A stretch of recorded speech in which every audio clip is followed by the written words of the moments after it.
তো হঠাৎ করে মনে পড়েছে, আরে আমি তো কলেজে পড়ি, আর কলেজে গিয়েছি যে অনেক দিন হয়, তাই আজকে হঠাৎ করে প্ল্যান করেছি যে কলেজে যাব। তো আমি এখানে রেডি হয়ে দাঁড়িয়ে আছি বন্ধুর জন্য, বন্ধু বাইক নিয়ে আসবে। তো ফাইনালি বন্ধু বাইক নিয়ে চলে এসেছে। আর এই বদমাসটাকে বলছি বাইক একটু আস্তে চালাতে, বিয়ে তো দূরের কথা এখনো পর্যন্ত একটা প্রেমও করিনি, সে তো আমার কথা শুনছে না, বাইক একটু মোটামুটি স্পিডে চালাচ্ছে। তো আমিও ভয়ে মাথায় হ্যামলেট দিয়ে বসে পড়েছি, আর বাইক চড়তে চড়তে চলে আসলাম কলেজে। আর বাইক থেকে নামা মাত্রই আমাদের একটাই কাজ, চুল ঠিক করা। তো তারপর কলেজের চারিদিকে একটু দেখলাম যে ওমা, আমরা দুজন ছাড়া কলেজে আর কেউ নেই। আমি ভাবলাম কলেজ নাকি বন্ধ। তারপর ভিতরের দিকে এসে দেখি মোটামুটি স্টুডেন্ট আছে, বাট আমাদের সেমিস্টারে কেউ আসেনি। আর ক্লাসরুমে এসেও দেখি আমরা দুজন ছাড়া আর কেউ নেই। তো আমি তাকে বললাম যে আমি তোকে ক্লাসটা করিয়ে ফেলি, ঠিক আছে?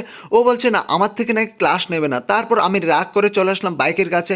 তো এইভাবে কলেজটা একটু ঘোরাফেরা করলাম, তারপর আবার বাড়ির দিকে রওনা হয়ে গেলাম বাইকে চড়ে চড়ে। তো বাইক চড়ে চড়ে বাড়ির দিকে এসে দেখি ওমা, অনলাইন থেকে দুটো শার্ট অর্ডার দিলাম, ওগুলো চলে আসলো। তো আমি এই শার্ট দুইটা আনবক্সিং করি। তোমরা চ্যানেলটাকে সাবস্ক্রাইব